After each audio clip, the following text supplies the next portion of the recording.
Ciao a tutti e ben ritrovati a questo nuovo appuntamento all'insegna del mistero e naturalmente delle notizie che lo riguardano a 360 gradi, appunto all'ora dei misteri. Siamo qui per affrontare un argomento che sicuramente è tra quelli più discussi, tra quelli in qualche modo più gettonati, che riguarda anche l'ufologia, ma questa sera, diciamo che riguarderà forse più la vita extraterrestre in sé che il mondo dell'ufologia, e cioè l'argomento legato alla Luna. Infatti andremo a vedere quella che è la storia raccontata da una persona che ha lavorato all'interno della NASA, che ha lavorato al programma Apollo e che in quel periodo avrebbe scoperto delle cose, avrebbe poi fatto delle rivelazioni e questo avrebbe portato a essere cacciato via dalla NASA e in qualche modo a trovarsi a, combattere contro i mulini a vento. Naturalmente prima di entrare nell'argomento della giornata ritengo opportuno comunicarvi alcune cose, quindi innanzitutto un affettuoso benvenuto a tutti coloro che sono già online collegati, che sono già quindi qui a seguire la live e naturalmente in chat, tutti coloro che ovviamente vedranno anche in differita. Mi interessava, dicevo, darvi alcune brevi notizie che ritengo essere comunque importanti e che, sono in qualche modo legate a, diciamo, eventi della disclosure e in qualche modo sono legati anche alla questione di Anna Paolina Luna, quindi delle dichiarazioni che abbiamo visto in questi giorni che stanno avendo una serie di eco abbastanza importanti. La prima cosa che vi voglio dire riguarda appunto alcuni personaggi chiave che nel governo di Trump sono stati inseriti in punti importanti e che stanno apertamente dicendo di essere propensi ad una disclosure di tutti i file segreti che riguardano naturalmente diverse problematiche che abbiamo visto nel video di stamattina. Se ve lo siete perso andatevelo a vedere, recuperatelo perché è importante, spiego tutti i passi di quella che sarà di quello che è il discorso di Anna Paolina Luna e di quella che sarà quindi il modo di muoversi, lo scopo della nuova task force a 360 gradi. L'importanza del manifestarsi da parte di personaggi chiave del governo a favore di questa disclosure, a favore del lavoro di questa nuova task force, ce ne sono davvero tantissimi e tra i personaggi più importanti che in qualche modo hanno dato, diciamo, già il proprio appoggio, ce ne sono alcuni conosciuti, altri meno conosciuti. Tra i più conosciuti c'è sicuramente John Ratcliffe, ex direttore della CIA, che se non ho capito male è stato reinsediato nuovamente alla Central Intelligence Agency e che in qualche modo si è già mostrato nel tempo in qualità di senatore degli Stati Uniti, quindi pubblicamente nelle televisioni, eccetera, come uno dei promotori della disclosure, come uno che vuole la libertà di informazione per i cittadini americani e in particolar modo proprio di quella che è la questione degli UFO UAP.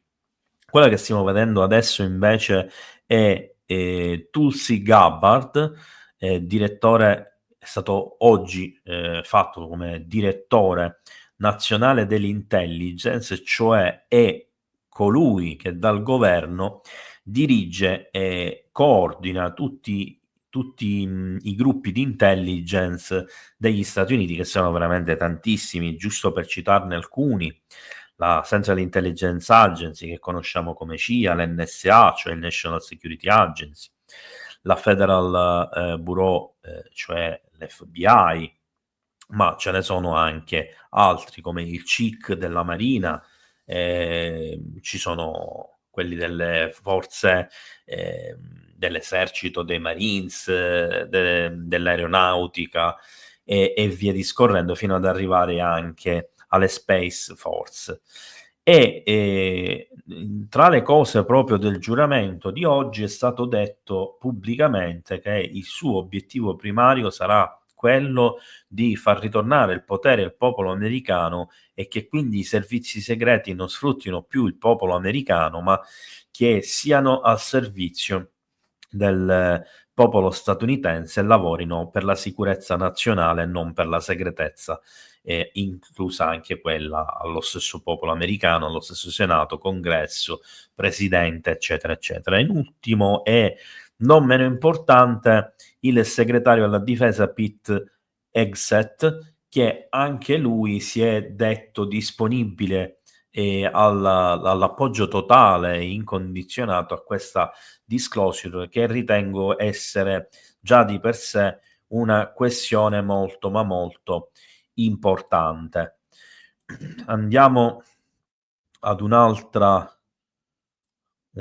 news che ritengo importante. Allora, quella che vediamo è Anna Paolina Luna a destra e quello che vediamo a sinistra è David Grush. Perché viene messo in mezzo David Grush? Allora, sembra che da una confidenza fatta in realtà a livello giornalistico, ma che quindi poi è stata trasmessa dalla stessa Anna Paolina Luna in questi giorni, indichi 2 cose importantissime al fine di effettuare questa disclosure, cominciare a fare i lavori presso il Congresso degli Stati Uniti.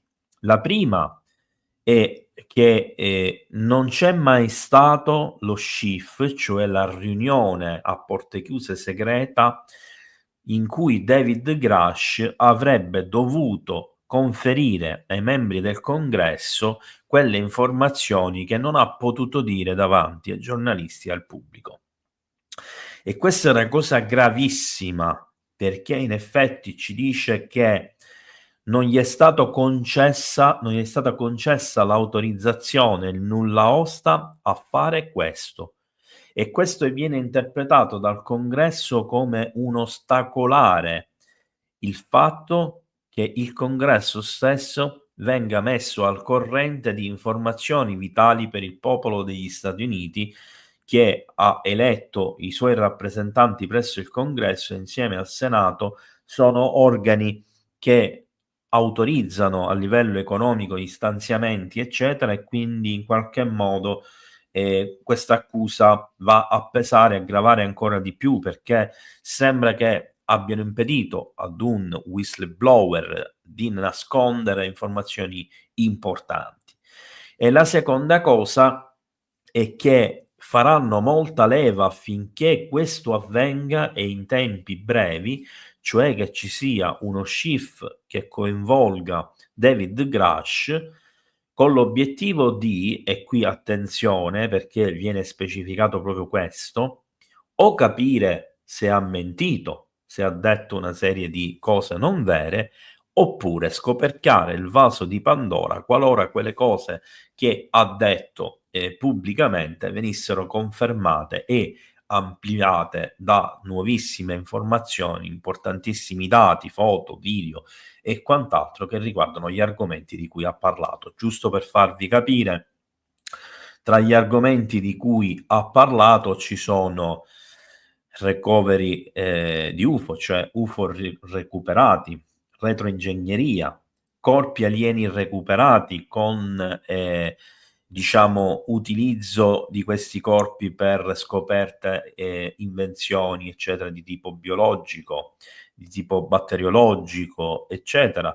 L'utilizzo, lo sfruttamento, la retroingegnerizzazione dell'intelligenza artificiale, l'applicazione di materiali, sistemi, propulsioni, eccetera, quindi di programmi segreti che hanno studiato tutto questo, di coinvolgimento dei vari dipartimenti, delle varie forze speciali, dei vari servizi segreti del Pentagono, eccetera, eccetera. Quindi capiamo che si tratta di qualcosa veramente importantissimo. E ultima notizia, questa un po' particolare, diciamo che riguarda l'Area 51, non c'entra assolutamente nulla con le precedenti. Sembra che in questi giorni l'Area 51 sia, teatro di una quantità anomale e incredibili di scosse sismiche. E sostanzialmente l'epicentro di queste scosse è sempre lo stesso e si trova ad alcune decine di chilometri dal perimetro della base, come possiamo vedere in questa mappa, quel rettangolo rosso è l'area 51, ovviamente molto stilizzata come forma, e l'epicentro dei terremoti è concentrato in quest'area sempre la stessa, precisa. Ora, ufficialmente quella non è una zona particolarmente sismica e questo ha innescato tutta una serie di polemiche e tutta una serie di dubbi, poiché ci sono moltissime persone della zona, diciamo, tra virgolette, della zona, perché la zona proprio dell'area 51 è in mezzo al deserto, quindi non è una zona abitata, ma tutti quelli che vivono nelle zone circostanti, che hanno, diciamo in qualche modo sentito i terremoti, hanno effettivamente amplificato la possibilità che si possa trattare di esperimenti sismici, quindi di esperimenti condotti proprio nel contesto dell'area 51, che ricordiamo essere ufficialmente qualcosa di utilizzato dalle forze armate statunitensi per i velivoli sperimentali, quindi per la sperimentazione e poi, i collaudi, eccetera, i vari test, quindi anche armamenti, non solo velivoli. Quindi non è così strano che vengano condotti degli esperimenti anche di carattere, appunto, di armamenti sismici e quant'altro. Non dimentichiamo che proprio la zona degli epicentri, zona molto vicina all'area 51, è un'area che veniva utilizzata proprio per test di esplosivi e, se non ricordo male, addirittura anche di ordigni nucleari. Quindi comunque è un'area che è stata martoriata in una maniera incredibile. Andiamo all'argomento della giornata.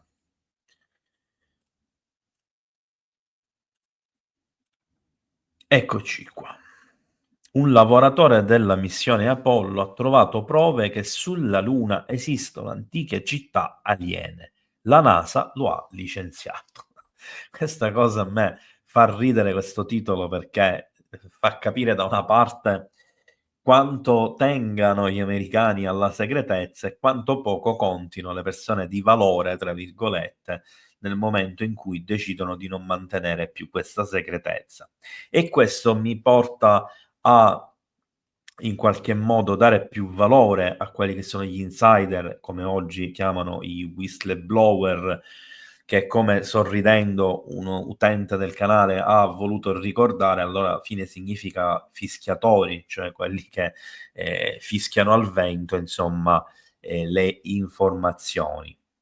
I misteri sulla Luna sono circolati dopo la prima missione Apollo. Vi ricordo che, al di là della questione ci sono andati, non ci sono andati con la prima missione o non ci sono andati con la prima missione, e che cosa hanno tentato di fare, perché non hanno fatto più. Ci sono tante di queste domande che sono dubbi, per alcune cose leciti, per altre un po' meno, ma ci sono tanti altri misteri che riguardano la Luna. Uno di questi è il fenomeno UFO, e se vi siete persi i video vi invito a vedere i tanti video sui misteri lunari che ci sono su questo canale, e soprattutto proprio sugli avvistamenti UFO sulla superficie della Luna, che vanno o vengono dalla Luna, e via discorrendo. Innanzitutto, molte persone credono ancora che la NASA non sia mai andata sulla Luna, ma la maggioranza sostiene fermamente le 6 missioni di atterraggio lunare. Ce n'è qualcuno che sostiene che siano anche di più, tra l'altro, e con caratteristiche abbastanza particolari. In riferimento alle missioni, i whistleblower della NASA hanno affermato che l'agenzia sta nascondendo il segreto delle strutture artificiali sulla Luna. Tra loro c'è il dottor Ken Johnston. Ha affermato che la NASA sa che gli astronauti hanno scoperto antiche città aliene e i resti di macchinari incredibilmente avanzati sulla Luna. Alcune di queste tecnologie possono manipolare addirittura la gravità. Cosa vi ricorda questo? Ovviamente i motori degli UFO. Apro e chiudo una parentesi. Quando parliamo di strutture lunari e misteri lunari, ora escludendo la luna cava e la luna artificiale e cose di questo genere che non mi interessa discutere e commentare oggi e che ho già affrontato, seppur in minima parte, in una precedente live che ad esempio dell'ora dei misteri, che riguardava la questione appunto anche della terra, della luna cava, della risonanza, delle teorie dell'artificialità lunare, degli alieni che ci spiano, eccetera, eccetera. Quindi oggi non tratterò questo argomento, almeno non a livello di opinioni personali. E naturalmente Ken Johnston non è l'unica persona della NASA che effettivamente dall'interno, avendoci lavorato, ha fatto trapelare delle informazioni così importanti. Non dimentichiamo, sempre su questo canale vi ho mostrato la testimonianza di una diciamo, dei personaggi della disclosure del 2001 portata avanti dal dottor Greer, che avendo lavorato per, adesso non mi ricordo se 12 o 18 anni all'interno, credo 18, all'interno della NASA, con un nulla osta di segretezza elevatissimo che gli dava l'accesso all'edificio più segreto della NASA, dove praticamente venivano visionate le fotografie e venivano in buona sostanza censurate, modificate o bruciate addirittura, vedendo gli impiegati della NASA costretti a obbedire a dei militari con delle strane divise verdi, così viene riferito. Vi invito a vedere quel video per saperne di più. La testimone è Donna Hare. Tra loro il dottor Ken Johnston ha affermato che la NASA sa che gli astronauti hanno scoperto antiche città aliene, resti e macchinari incredibili, e questo sembra che sia avvenuto anche per quanto riguarda Marte, ovviamente non da parte degli astronauti, ma ne parleremo in un'altra occasione. Il dottor Ralph Kennedy Johnston Sr. nacque nella base aerea dell'esercito statunitense di Fort Sam Houston a San Antonio, in Texas, nel 1942. Fu uno dei 4 piloti astronauti civili consulenti della NASA che addestrarono Neil Armstrong, Buzz Aldrin e Michael Collins per la missione Apollo 11. Quindi pensate l'importanza e la bravura di questo personaggio, che viene buttato fuori dalla NASA perché ha fatto delle affermazioni che non erano in linea con il pensiero comune. Inoltre il dottor Ken Johnston è un ingegnere aerospaziale in pensione, ex marine degli Stati Uniti in servizio attivo e ora noto come NASA whistleblower, cioè un fischettatore della NASA. Rifiuta il termine però perché afferma che ciò che ha fatto è stato fornire al pubblico informazioni di prima mano che meritano di sapere. E questo che vediamo è lui. Si rifiutò di seguire rigorosamente gli ordini e di distruggere una collezione quasi completa di stampe fotografiche lucide 8x10 del programma Apollo. Queste foto non sono disponibili presso la NASA in questo momento e hanno una risoluzione più alta di quella che si trova online. Negli ultimi 40 anni altri scienziati, ingegneri e tecnici hanno accusato la NASA di occultamento e omissione di dati. Sono sempre più numerose le persone che accusano l'Agenzia Spaziale di omettere informazioni su oggetti spaziali anomali e di mentire sulla scoperta di artefatti sulla superficie della Luna e di Marte, negando le prove di vita segnalate dalla sonda Viking, quindi nel caso di Marte, naturalmente, in realtà sono due, Viking 1 e Viking 2, a metà degli anni 70.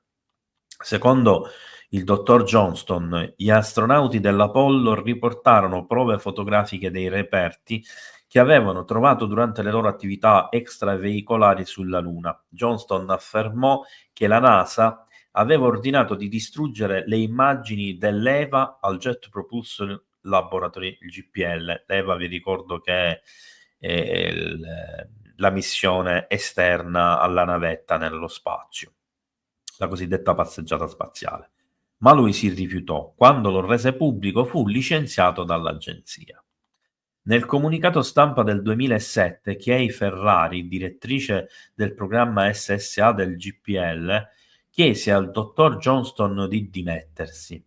Fu il fatto che Johnston venisse citato come critico della NASA nel nuovo libro di Hoagland, Dark Mission, a spingerla a chiedere le dimissioni di Johnston dal programma SSA, cioè che lui abbia cercato di far travelare informazioni non gliene è fregato assolutamente niente a nessuno. Nel momento in cui queste sono state pubblicate su un libro e quindi sul libro è stato messo per iscritto che lui contestasse il comportamento della NASA, si è stato chiesto di andarsene, anche perché era un po' brutto licenziarlo in tronco, dato che se non ci fosse stato lui non ci potevano essere neanche le missioni dell'Apollo e l'addestramento degli astronauti.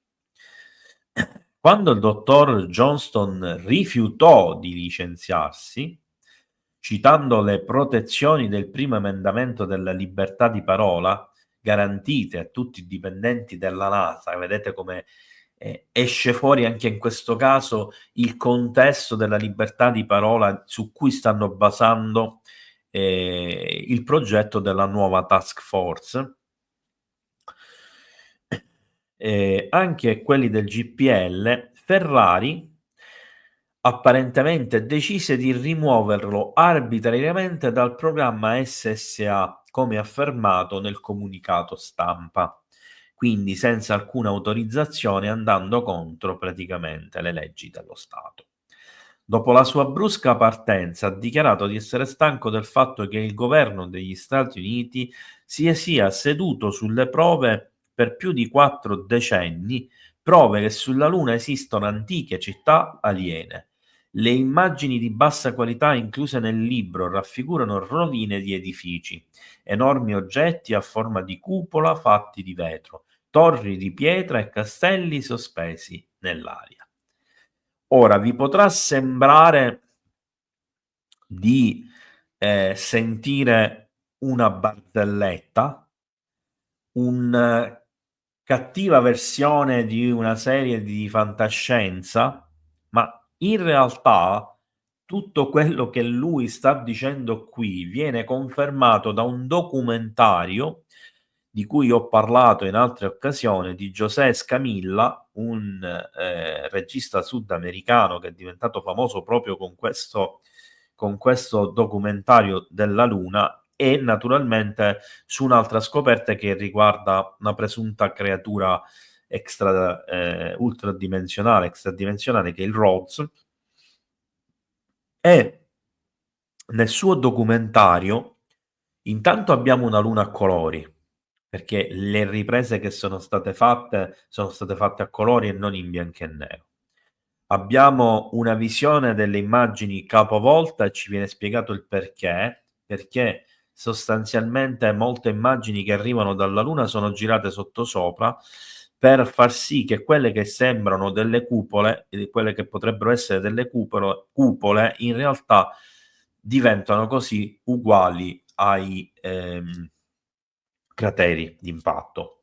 Ovviamente questa cosa è discutibile, ma se andiamo a vedere questo documentario, non solo scopriremo alcuni video e alcune immagini della Luna, delle missioni Apollo veramente sorprendenti, dove si sarebbero viste strutture, città, addirittura alieni, ma delle vere e proprie cupole, il tutto naturalmente, ribadisco ancora una volta, a colori. Che ci crediate o meno, andatevi a vedere quel documentario.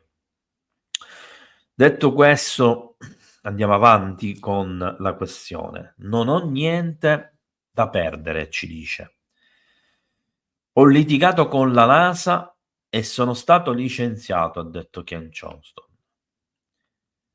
Il giornalista spaziale americano James Oberg ha continuato ad attaccare il dottor Johnston nonostante avesse fornito le sue credenziali, i suoi certificati e i suoi premi, tra cui il suo certificato di dottorato del Reform Baptist Theological Seminary di Denver, conseguito nel 1985. Perché il giornalista lo attacca? Perché è un giornalista di sistema e ha la necessità di andarlo a perseguitare e di demolire la sua personalità, facendo emergere anche il minimo errore nella documentazione che lo ha visto come persona impiegata all'interno della NASA, col fine ultimo di screditare quindi tutto quello che dice. Una cosa rivolta a Bruno, anche se sto parlando in questo momento, se mi fai la cortesia, Bruno, di cercarmi il link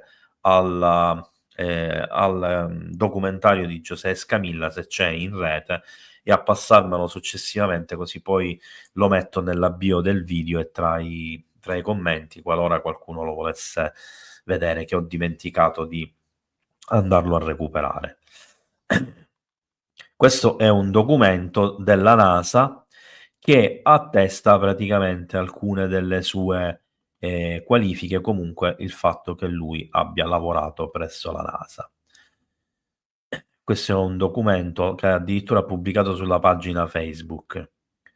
Dalla sua ridicola accusa che il dottor Johnston non fosse responsabile delle fotografie in suo possesso al Lunar Receiving Laboratory della NASA, all'attacco al dottorato stesso, Hoberg è stato inspiegabilmente, per un tizio che dice di voler passare ad altre cose, persistente, come se avesse un motivo preciso per remargli contro. Secondo il suo stesso racconto, Oberg stava bruciando le linee telefoniche nel tentativo di trovare qualcosa per screditare un uomo che conosceva da oltre 30 anni, continuando a fingere di non aver mai nemmeno incontrato il dottor Johnston. Evidentemente o era stato costretto a demolire la sua personalità, oppure lo faceva perché gli era stato ordinato. Altrimenti il dottor Johnston ha registrato circa 3000 ore come pilota spaziale senza mai andare però nello spazio. Come collaudatore ha aiutato ad addestrare tutti gli astronauti delle missioni di atterraggio sulla Luna a pilotare il modulo lunare. Come vi dicevo, se non ci fosse stato lui non ci sarebbero state le missioni Apollo. Queste che stiamo vedendo sono delle immagini del dottor Ken Johnston in tuta spaziale che fa addestramento. Qua c'è una sua targa, qui ci sono fotografie dei suoi voli in aereo per simulare la gravità. E qui c'è una pagina interna del suo registro di volo dell'LM, cioè dell'EM, il modulo di atterraggio della Luna. Durante la sua visita alla Hindustan International School and University in India nel 2017, ha raccontato molto sulle missioni Apollo e sugli alieni al New Indian Express. Credi che gli alieni esistano? Gli è stato chiesto. Sì, non è vero? La vostra antica storia suggerisce che gli extraterrestri siano arrivati sul nostro pianeta. Nel 1958 abbiamo scoperto la prova che Eisenhower ha incontrato degli extraterrestri. Cosa vi ricorda questo? Il famoso patto scellerato, ovvero il patto di Greada? Ci sono così tante prove, non solo per dimostrare che ci sono degli alieni, ma anche che hanno un impatto su questo pianeta, cioè che lo influenzano. Com'è nato il tuo interesse per gli alieni e lo spazio? A quei tempi guardavo serie come Buck Rogers nel XXV secolo e Flash Gordon, parliamo degli primi anni '80. Volevo andare nello spazio. Mio padre era un pilota e volevo diventarlo anch'io. Poi hai continuato ad allenare Neil Armstrong. Non solo Neil Armstrong, eravamo una squadra di 4 persone. Il nostro compito era testare il modulo della missione lunare nelle camere a vuoto per garantire che i sistemi fossero sicuri da portare nello spazio. Nel frattempo abbiamo addestrato Neil, Buzz e Michael ad atterrare sulla Luna. Apro e chiudo una parentesi. Qui c'è un errore nell'articolo dove si fa riferimento alle 2 serie televisive, ma in realtà sono 2 serie di fumetti e di romanzi molto precedenti agli anni '80, quindi evidentemente quando lui fa riferimento a questa cosa lo fa alle origini e il giornalista che ha scritto l'articolo lo ha interpretato come quello, ma ci sarebbe un problema cronologico. Quindi qualora vi state ponendo appunto una domanda che riguarda questo fattore, sapete che insomma questa è la soluzione all'enigma. Cosa pensi della controversia sullo sbarco sulla Luna? Una finzione? Ricordo che a parlare è un giornalista indiano. Si mette a ridere. Abbiamo ancora persone che pensano che la Terra sia piatta. Una volta un reporter disse a Buzz Aldrin che non era andato sulla Luna e lui gli diede un pugno. Anche le ultime foto satellitari mostrano le stesse impronte lunari. E qui apro e chiudo una parentesi. Sono state proprio le ultime foto lunari dell'India, della sonda indiana, che tra l'altro furono trasmesse quasi in tempo reale, che hanno dimostrato e mostrato una volta per tutte che tutti i siti di atterraggio della NASA sono esattamente come vengono descritti e in tutti c'è ancora la piattaforma base dell'EM al suolo, in alcuni c'è il rover, si vedono le impronte, si vedono eh, le orme delle ruote, eccetera, eccetera. Ovviamente non si vedono quelli degli astronauti perché la zoomata non è a quel livello. Anche le ultime foto satellitari mostrano le stesse impronte lunari. Come sei riuscito ad ottenere informazioni di prima mano sugli extraterrestri? Una volta concluse le prime 3 missioni, mi è stato affidato il compito di fotografare e documentare la loro posizione esatta. Un giorno il mio capo mi ha ordinato di distruggere queste immagini. Gli ho ricordato che il governo le aveva pagate e che dovevano essere rese pubbliche, al che lui ha risposto: no, sbarazzatene, non mi interessa cosa pensi. Ma perché? Perché c'erano elementi nelle foto che erano inspiegabili. Ora puoi scaricarli gratuitamente dal mio sito web. Puoi vedere anche le anomalie lunari, sembra che qualcosa sia stato cancellato. Molto prima di Photoshop dipingevano le cose sopra, proprio col pennello e il colore. Una volta, quando sono entrato nel laboratorio fotografico, ho visto una donna che dipingeva qualcosa. Si è definita una spogliarellista e ha detto che era stata pagata per farlo. Questo mi ha davvero sconvolto perché ero incaricato di tenere un registro delle cose. Immagino che sia per questo che mi chiamano whistleblower. Quanto è trasparente la NASA? Le persone come me che hanno avuto problemi con la NASA hanno un'interpretazione diversa dell'acronimo Never a Straight Answer.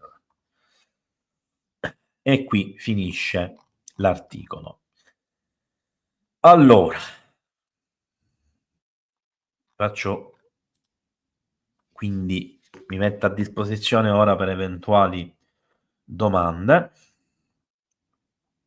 Vedo che ce ne sono pochissime, va bene così. Allora, domanda di Andrea. Ciao, molti file non sono già stati desecretati dagli USA? Se comunicano altri avvistamenti, non credo sia importante, non cambierebbe nulla. Ormai hanno già ammesso che esistono gli UAP. Allora, Andrea, questa tua domanda mi permette di aprire un discorso importante che molte persone non vogliono capire. direi la stragrande maggioranza delle persone. Una cosa è dire che esiste una cosa è ammettere che esiste un problema, una cosa è dire che forse esiste, stiamo aspettando le prove. Allora, quest'ultima cosa, che è la mentalità comune delle persone che non devono credere finché non toccano con mano, eppure che toccano con mano devono negare perché non vogliono resettare la propria idea, i propri capisaldi, perché hanno paura del cambiamento e lo manifestano nella maggior parte dei casi tramite scetticismo, di fatto è un atteggiamento per nulla costruttivo, anzi disfattista, che non serve assolutamente a nulla se non a permettere ai servizi segreti e chi lavora per il governo di continuare a mantenere segrete cose che dovrebbero essere di dominio pubblico. L'affermazione che esiste una cosa, cioè gli UFO esistono, è un'affermazione senza ombra di dubbio. Cioè, io non ti sto ponendo un quesito, io ti sto dicendo che è così, ci sono gli UFO. Se invece io ti dico UFO, esiste un problema UFO, io non ti sto ammettendo che esistono gli UFO, mi sto mettendo il ferro dietro la porta dicendo esiste il fenomeno, ma è tutto da provare, che è la situazione attuale, è una situazione di convenienza, di stand-by, perché è uno stand-by che è stato messo in posto lì sul rilascio di informazioni, sul il rendere partecipe di determinate scoperte importantissime, eccetera, eccetera. Allora, per rispondere quindi alla tua domanda, noi non abbiamo bisogno di prove, perché nel momento in cui vediamo e vagliamo centinaia di video alla settimana, al mese, in tutto il mondo ci sono in media, fino a prima dell'epoca dei droni, delle borse di Dior, dei plasmoidi, degli orbs, eccetera, cioè fino a novembre 2024, c'era stata una crescita esponenziale che aveva portato ad una media di 3-4 avvistamenti importanti al giorno, con una media possibile di 50-100 avvistamenti al giorno. Parliamo di livello mondiale. A dicembre questa proporzione è salita a circa 10, 20, anche 30.000 avvistamenti UFO al mese, cioè significa 1000 al giorno. Ora mi possono dire che ci sono prototipi militari, che una parte dei droni sono americani o cinesi, russi, coreani, iraniani, ma vi rendete conto quanti sono 30.000 avvistamenti solo negli Stati Uniti in un mese e mezzo? Cioè, o sono imbecilli che fanno volare tutti i droni che c'hanno continuamente per rompere le scatole ai cittadini, ma sarebbe una cosa palese, oppure siamo davanti a qualcos'altro. E questo qualcos'altro, che include il fenomeno dei plasmoidi, il fenomeno degli orbs, perché ricordo sempre che gli americani distinguono le due cose, il fenomeno degli UFO, che è coinvolto anche nella questione dell'incendio di Los Angeles, che è coinvolto nelle avarie, negli incendi dei motori, esplosioni dei motori di alcuni aerei precipitati, in un contesto in cui ci sono una quantità industriale di cose anomale che stanno avvenendo, le vogliamo elencare tutte: aerei che precipitano, aerei in avaria, aerei fuori controllo. L'ultimo oggi, un caccia FA-18 Super Hornet è precipitato a massima velocità e si è schiantato in mare davanti alla base di San Diego. E non è normale allora che in meno di un mese e mezzo ci sono stati quasi 100 incidenti aerei in tutto il mondo, di cui circa 70 negli Stati Uniti. Guarda caso proprio nella zona dove ci sono più avvistamenti di droni, plasmoidi e orbs. Cominciamo a tirare le somme, visto che domani comunque c'è una live in cui ci saremo 6 ufologi esperti a discutere della cosa. Poi spero che riusciremo a fare anche qualche domanda domani, perché ovviamente fare parlare 6 persone non sarà una cosa facile e ovviamente ci sono delle basi, delle domande base che io farò, eccetera. Quindi se poi rimarrà qualcuno, probabilmente io e Massimo Cirami, dopo le 11 risponderemo a tutte le domande come al solito, degli altri non posso garantire, quindi probabilmente risponderanno solo alle mie domande e vediamo se a qualche altra. Detto questo, quindi, siamo davanti a un fenomeno, la nebbia, la nebbia polimerica, per esempio, in questi giorni in Germania ovunque. Ci sono molte persone che hanno messo dei video che si lamentano che è arrivata questa nebbia, anche se meno fitta di quella americana e quella britannica, e che si sono sentiti tutti improvvisamente male, con un'ondata di ricoveri. In giro per il mondo ci sono una marea di anomalie geologiche, geomagnetiche, atmosferiche, morie di pesci, uccelli impazziti che migrano al contrario, e acqua che si ritira là dove non ci dovrebbe essere questo fenomeno, anomalie elettromagnetiche a livello industriale, tanto che ci sono persone che stanno sostenendo che forse sarebbe cominciato il processo di cambio dei poli. Io non sono convinto di questo, attenzione, ve lo sto dicendo perché c'è gente che ne sta cominciando a parlare, sta associando determinati fenomeni a questo. Ovviamente appurerò la questione e se sarà necessario vi porterò l'argomento qui su UFO News. E quindi che gli Stati Uniti dicano che esiste un fenomeno UFO, ma non è minimamente una novità, e così rispondo alla domanda. Il fenomeno UFO gli americani lo ammettono nei documenti dei servizi segreti del Pentagono e persino in alcuni documenti dei presidenti degli Stati Uniti, ma da sempre fondamentalmente. Poi hanno sempre pubblicamente negato che esistono gli UFO extraterrestri, che è un discorso diverso, perché utilizzano l'escamotage, perché è un escamotage che viene utilizzata, della possibilità che tra questi UFO ci siano quelli extraterrestri per demolire l'intera situazione, per mettergli sopra una bella etichetta di ridi quando senti parlare di queste cose e la maggior parte della gente ci casca come una pera cotta.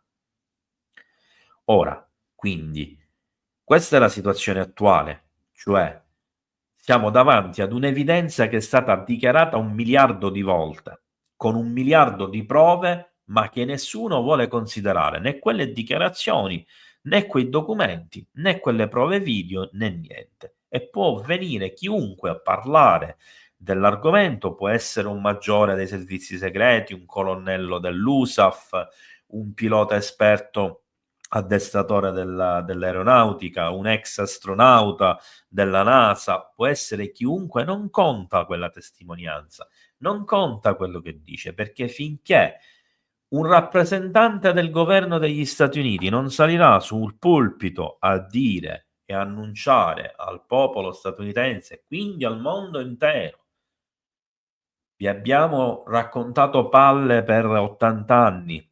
Il fenomeno UFO è reale e di origine extraterrestre nel 99% dei casi. gli alieni sono già tra di noi, siamo in possesso di astronavi, eccetera. Ma questo così, in questi termini, non ve lo diranno mai.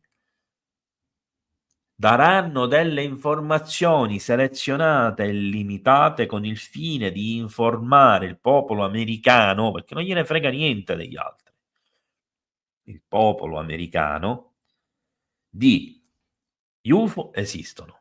Punto. Abbiamo le prove. La percentuale di questi UFO che sono riconducibili a un fenomeno di origine extraterrestre sono tot in percentuale. Siamo venuti a conoscenza del fatto che il governo americano, nell'arco di 80 anni, 100 anni, quello che sia, ha recuperato 12 oggetti.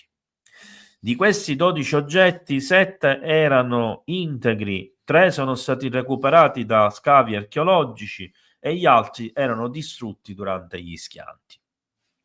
Per 70 anni abbiamo retroingegnerizzato con pochi risultati e abbiamo ottenuto questo e quest'altro che già utilizzate, come il nitinol, come le fibre di carbonio, le fibre di vetro, eccetera, eccetera, e quindi si pareranno il sedere in questa maniera perché sono tutte cose già in uso a livello industriale, eccetera, eccetera. Ne abbiamo viste nella puntata con l'alba di una nuova era del colonnello Filippo Corso, ci sono tante tecnologie che sono state sviluppate in quel senso.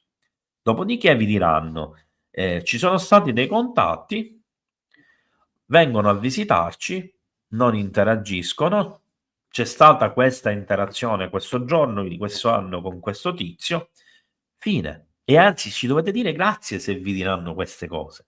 Non vi verranno a dire quello è ostile, quello è benevolo, quello non gliene frega niente, quello viene a farsi i cavoli suoi, quello ha gli studi scientifici, quello ci monitora la tecnologia, quello vive sottoterra, quello vive nel pianeta X.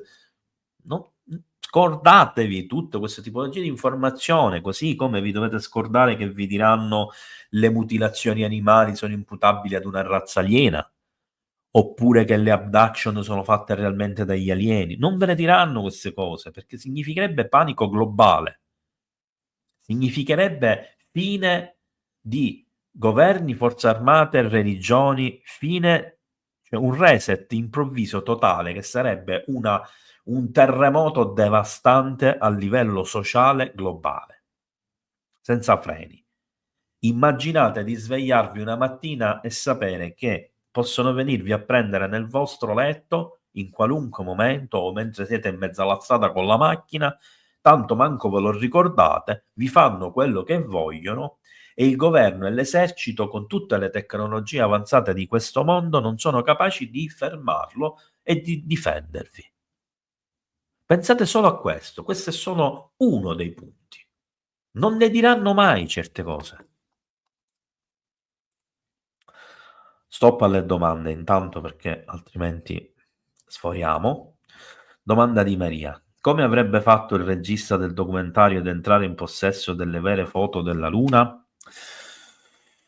Allora, Maria, intanto alcune foto vere della Luna sono anche con apparenti strutture, sono di dominio pubblico e sono scaricabili, credo, ancora dal sito della NASA, quindi non sono state occultate. Per il semplice fatto che, essendo magari delle conformazioni particolari discutibili, ci si può giocare su e non c'è bisogno di occultarle perché ci pensa già la diffidenza e lo scetticismo umano. Detto questo, se ti riferisci al documentario di José Scamilla, sì, vengono mostrate delle foto, ma è basato principalmente sui video. Allora, quando parliamo di video, intanto dobbiamo pensare che non esistono solo i video della NASA della Luna. Sono stati fatti video e mappatura della Luna ad opera dei russi, prima ovviamente dei sovietici, dei cinesi, degli indiani, dei giapponesi, dall'Iran, c'è un altro paese della zona, non mi ricordo, è Israele. Questi è l'ESA, ovviamente, che rappresenta i paesi di fatto dell'Unione Europea, quindi anche l'Italia. Secondo punto, alcuni video della NASA sono spariti, ma prima di sparire nell'arco del tempo sono arrivati a casa di qualcuno, quel qualcuno magari li ha messi in rete e ad oggi girano. Molti di questi sono falsi, ma lì in mezzo ce ne sono ancora alcuni veri e alcuni discutibili. Inoltre, vi ricordo e faccio presente che con qualsiasi telescopio di una certa potenza predisposto per vedere la Luna, con i giusti filtri, come spiegavo ieri, eccetera, può permettere di fare delle osservazioni interessanti. C'è addirittura chi con dei teleobiettivi fotografici e la fotocamera riesce a scattare delle foto e a fare dei video mostruosi in cui si vedono oggetti volanti non identificati, velivoli che volano sui crateri, fenomeni di espulsione di quello che sembra apparentemente gas o vapore, fenomeni di luce. Tra le altre cose, per esempio, uno dei fenomeni di luce lampeggiante rossa, che è un'assoluta anomalia, che è imputabile a tecnologia, eccetera, eccetera, eccetera. In che modo si può trovare coerenza tra intenzione di negare edifici sulla Luna o Marte con l'intenzione di creare giganteschi telescopi costosi di segni di vita aliena intelligente? Allora, Reginaldo, ti rispondo subito. Rassicurazione delle persone che tendono ad avere paura. Se io guardo lontano e scopro che a 10.000 anni luce da me c'è una civiltà evoluta a livello industriale, quindi pari alla nostra, mi può interessare, mi può far pensare, ma non mi desta alcuna preoccupazione, perché secondo i canoni imposti dalla scienza ufficiale, con queste tecnologie non si potrà raggiungere mai una distanza di questo tipo e quindi non entreremo mai in contatto con quelle e quindi non c'è di cui preoccuparsi. Ma se la scienza ti mostra e ti palesa le prove che la vita è molto più vicina e che a un tiro di schioppo a 3 mesi o 3 giorni di viaggio con la nostra tecnologia, le cose cambiano e cambiano seriamente. Molta gente non solo sarebbe preoccupata, ma sarebbe profondamente scossa e spaventata da questo. Quindi plausibilmente, perché è ovvio che ci sono altre possibilità, per quanto questa gente che mantiene il segreto pensi solo alla sicurezza degli Stati Uniti, alla segretezza e al potere, forse tra di loro c'è ancora qualcuno che pensa effettivamente, almeno in parte, in alcune circostanze, anche alla società umana. Quello che hai appena letto dà molta più credibilità alle ricerche del dottor Scantamburlo. Allora, Domenico, in questo momento io non mi ricordo delle ricerche del dottor Scantamburlo, quindi ti direi una stupidaggine e ti darei una risposta farlocca. Quello che ti posso dire è che le sue teorie sicuramente appoggiano moltissimi ricercatori, tra cui probabilmente anche Scantamburlo, oggi sono un poco così, e ci sono molti ricercatori italiani, Ceccarigi per esempio, che io ho invitato a venire a parlare della Luna qui, ma non se la sente, e ce ne sono tanti altri in tutto il mondo che hanno scritto anche libri mostrando immagini, frame di video e quant'altro di oggetti sulla Luna, di costruzioni sulla Luna, di anomalie lunari, quindi direi di sì, e non è l'unico. C'è stato per esempio, adesso non mi ricordo se c'è ancora qui sul canale il video, c'è stato un altro astronauta, anche questo non era un astronauta che è andato nello spazio perché è andato via dalla NASA prima di una missione spaziale e anche lui era, se non ricordo male, un ingegnere o un geologo, adesso non mi ricordo, era uno scienziato comunque. E non solo ha raccontato tante cose, forse anche più avanti di quelle che vi ho discusso nella live di oggi, ma molto oltre. Domanda di Bruno: se le foto Escamilla mostrassero davvero basi lunari artificiali, la tua opinione su chi potrebbe averle costruite? Antiche civiltà terrestri, programmi spaziali segreti? Allora, Bruno, inizio col risponderti con un'affermazione. La teoria dei criptoterrestri che abbiamo visto nascere l'anno scorso, documentata da alcuni scienziati, e che è servita da input a spronare le ricerche in questo senso a livello mondiale e che è stata condivisa da tanti ricercatori, da me incluso, deve parte della sua possibilità proprio alla teoria secondo cui la Luna sarebbe abitata.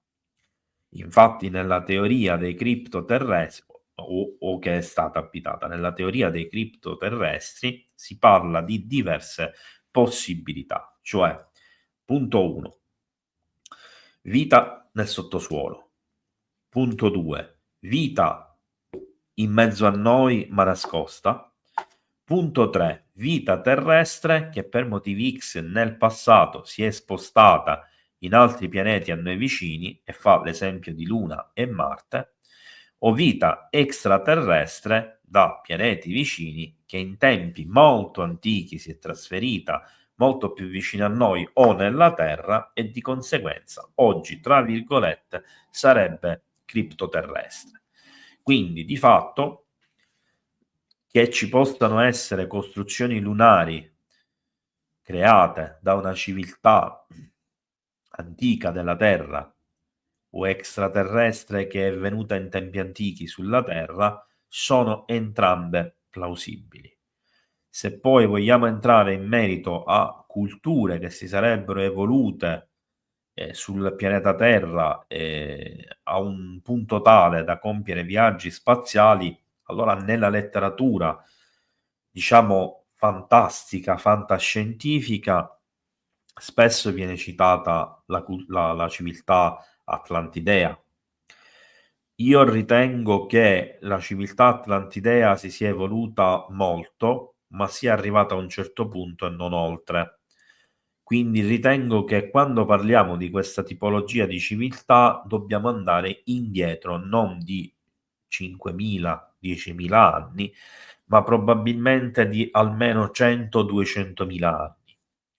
E ricordo, ne parlai in un altro video qui sul canale, la famosa leggenda dei Seleniti, che oggi fa un po' ridere, e che venne inventata da uno scrittore, se non erro, britannico, che addirittura li fece illustrare, li dipinse, eccetera, e questa trovata gli permise di vendere una quantità incredibile di storie e di libri. In realtà, qualche anno fa, intorno all'anno 2000, non ricordo precisamente,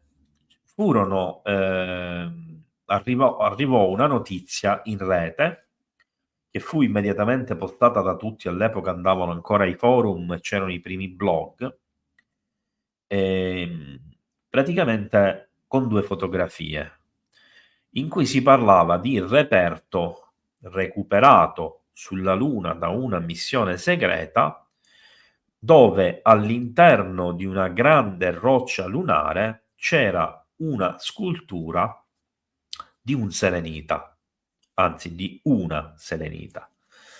La raffigurazione era sovrapponibile quasi completamente con quella della divinità, non mi ricordo come si chiama in questo momento, che è tenuta nella mano di Era, divinità moglie di Zeus, greca.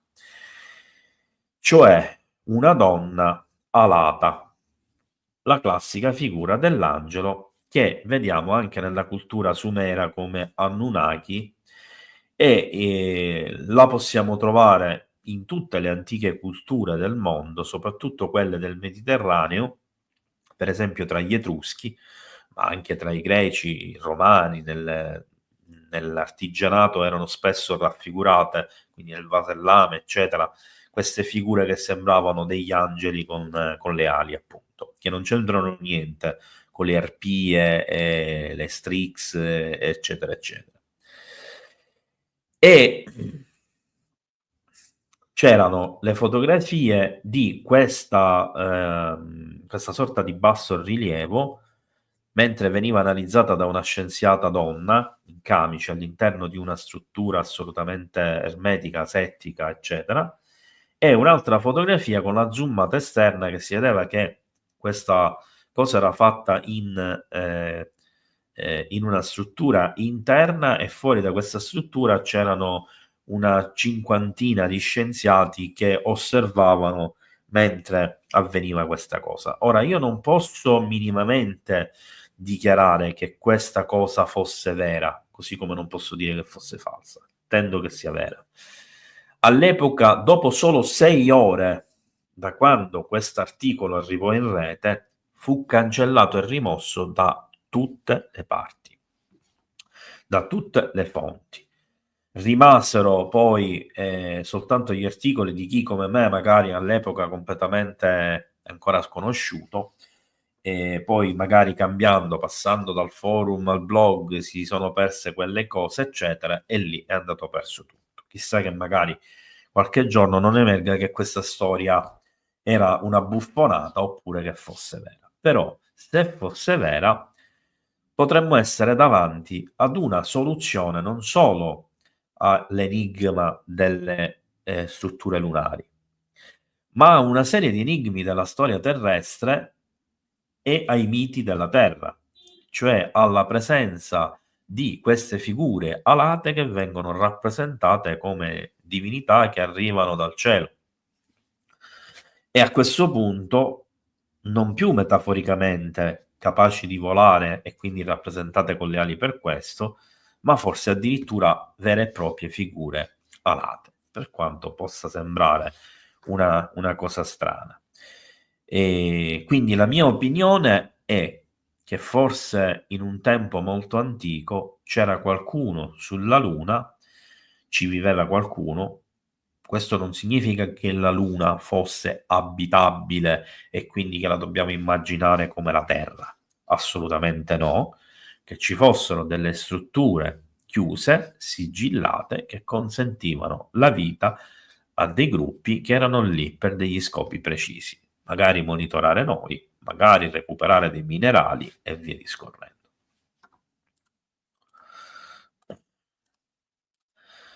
Eclipsia, buonasera Gabriele, ho passato una foto ad Umberto Visani da mostrarti e chiedere il vostro parere. Rappresenta un totem o qualcosa di simile? Ti ha aggiornato? No.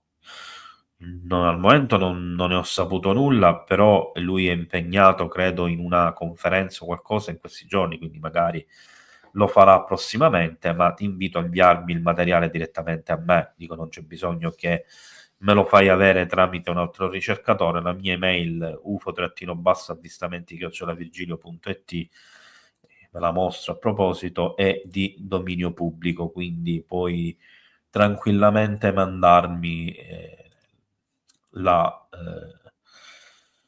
foto e di conseguenza poi cercherò di risponderti alla prima occasione possibile. Magari ti rispondo via email. Si sa con quale nazione Paolina Luna voglia collaborare? Se ne parli in diretta, non tener conto della domanda, grazie. Ok, allora Eclipsian, non credo che sia di dominio pubblico e credo che ancora non ci sia una nazione ufficialmente che collaborerà. Credo che sia una manovra intelligente, devo dire, che è stata elaborata per convincere gli altri paesi a collaborare e a non rimanere indietro, perché è ovvio che se un paese X, mettiamo il Regno Unito, ma potrebbe essere anche l'Italia, tra virgolette, in qualità di paese molto più vicino agli Stati Uniti, insieme al Regno Unito naturalmente, ma anche più comandato in qualche modo, più succube, e allo stesso tempo ricordiamo che è l'unico paese di cui il primo ministro è stato invitato alla funzione di presa dei poteri del nuovo presidente degli Stati Uniti. Io penso quindi che sia una manovra quasi ad intimidire gli altri, no? Della serie domani, se non volete rimanere indietro, io vi sto dicendo che già c'è un paese che sta collaborando con noi, quindi arriverà in pole position con noi. Allora, gli altri, per evitare di rimanere indietro nella graduatoria e avere un ruolo, perché poi alla fine questa è una cosa proprio di geopolitica importante, potrebbero magari avvicinarsi, decidere di collaborare e a quel punto ci troveremmo davanti a un fronte di paesi pronti a fare la disclosure. Questo è quello che io penso. Poi posso benissimo sbagliarmi, non è detto minimamente che sia così. Va bene, ragazzi, non ci sono altre domande a cui rispondere e ovviamente ringrazio a tutti i presenti per essere stati qui con me. Spero di aver fatto cosa gradita con questo argomento, anche con le news. Nei prossimi giorni comunque cercherò di tenervi aggiornato se ci sono altre novità e naturalmente vi ricordo della live di domani sera e nel frattempo vi preannuncio che stiamo già organizzando la live di lunedì con Massimo Cirami, ancora non so se ci sarà anche Salvo di UFO Aliens Channel. Un grazie a tutti i moderatori, grazie a Bruno e un abbraccio, buon proseguimento di serata, buona cena a tutti. Ci vediamo domani. Ciao.